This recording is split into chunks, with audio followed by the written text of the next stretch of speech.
వాతావరణం శుద్ధిగా మనిషికి ఆరోగ్యకరంగా ఉండేలాగా ఉన్న స్థితి నుంచి ఈ చెట్ల నుండి అగ్ని ఉద్భవిస్తా ఉంది. చిన్న నిప్పు పెడితే అగ్ని పెరుగుతా ఉంది. ఆ అగ్ని నుండి భూమి మసి వస్తా ఉంది. ఆ మసి నుండి ఏమవుతుంది? మెటల్ లేదా గ్యాస్ వాయువు వస్తా ఉంది.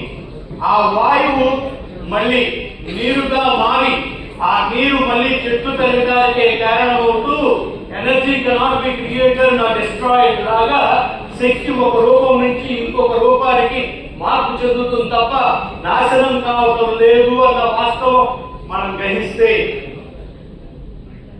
మనిషి యొక్క స్థితి కూడా పంచభూతాత్మకంగానే పనిచేస్తా ఉంది. ఎట్లా అంటే మన బాడీలో 12 ఆర్గాన్స్.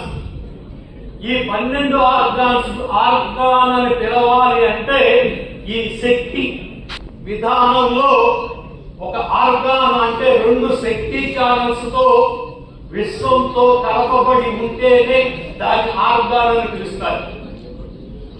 లంగ్ ఇక్కడ ఈ లంగ్ 2 అమృత ధారలతో విశ్వంతో కలపబడి ఉంటుంది.